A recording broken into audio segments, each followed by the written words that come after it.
All right, so very interesting article that I read over the weekend and I wanted to share it with you guys. So Manitoba aims to keep Chameleon Carriers off Canadian roads. So not only do I think that Manitoba should be doing this, the rest of Canada should actually be doing this, and also all of the US should be doing this. So what is a Chameleon Carrier? So they're referring to trucking companies that close and reopen their doors under a new name in order to escape their safety record. So trucking companies here in Canada, what they do is they'll, get 1, 2, 3, 4, 5 trucks, whether it's an owner operator or it's a small fleet. They will destroy their safety rating because they do not abide by any of the laws, or they try to, but they just can't get a handle on it. So what do? They either will not get insured the following year, or because they won't get insurance and because they have a horrible safety rating, what they do is they open up another trucking company under a different name in order to escape their safety rating. Now, the habits of them running a trucking company doesn't really change. They're involved with what I believe these companies should be off the road and should be off the roads permanently.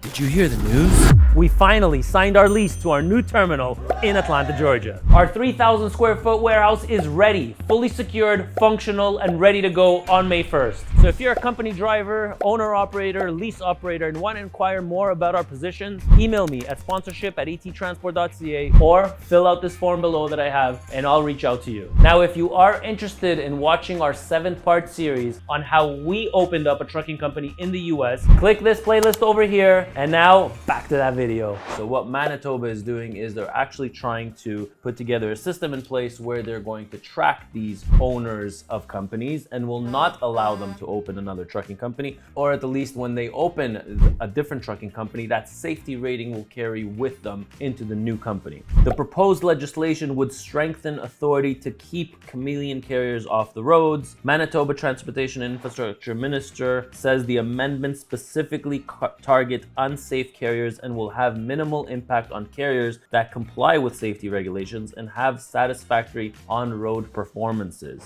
So what this new legislation will do, it will basically allow the Manitoba government could assign a conditional safety rating to a new company or not hand out at all a safety certificate altogether to suspected Chameleon Carriers. So if a trucking company with a horrible rating would shut down their doors and then would open a new trucking company, the safety rating will carry through with them, but it'll give the Manitoba government the ability to not give them a safety rating or the safety certificates that they need in order to open up their trucking company. So what they're also proposing is that a new trucking company should have a safety plan in place before getting their certificates. Existing carriers with a conditional safety rating must certify a compliance officer within 180 days according to the new legislation. So love it. So again, why are they doing this? Because there's a huge uptick in fraudulent activity in our industry, whether it's with insurance, with double brokering, with not paying invoices. To open up a corporation is extremely easy these days. To open up a trucking company is far too easy these days, and they are trying to get a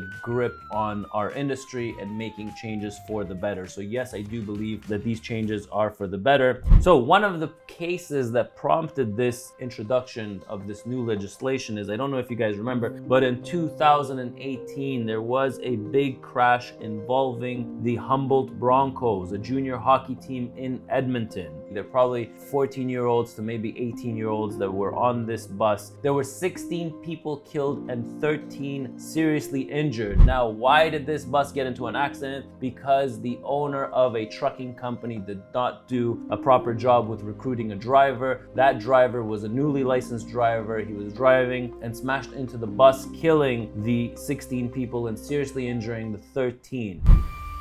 Jaskirat Sidhu had no professional driving experience.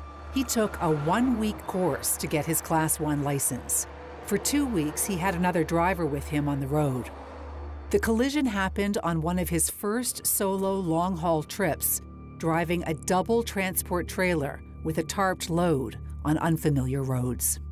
So what did the owner of the company do? Literally within the next 3 or 4 days, he went and opened up a new trucking company because he knew that he is doomed with that trucking company because of the way that he hired the driver and the way that probably safety was a concern. There was a whole whack of stuff. But yes, a few days after the accident, the owner of the trucking company connected to the deadly crash opened up a new business under a different name. Sukhminder Singh, the owner and director of Adesh Deol Trucking, eventually pleaded guilty to 5 charges related to the hockey team accident, admitting he failed to comply with federal and provincial safety regulations. So, did a bad job with company number 1, got into an accident, one of his drivers got into an accident, and then killed 16 kids, injured 13 people, and then what did he do the following day or the following 2-3 days after? Went and opened up a new trucking company. So there's no link between old trucking company and new trucking company, even though the owner is the same. What do you think is going to happen when a owner runs one company? He's going to run the second company the exact same way. So they're trying to follow up and link up these two companies. Now, Jaskrit Singh Sidhu, I don't know if I'm pronouncing this correct, but the Adesh Deol Trucking Company driver that was involved in the accident was sentenced to 8 years in prison. Now, I don't know if I agree to the sentencing just because the driver was a foreigner, came through an LMIA program and was not trained properly and was given the keys to a truck to drive. So I don't feel that the sentencing was correct. I hate this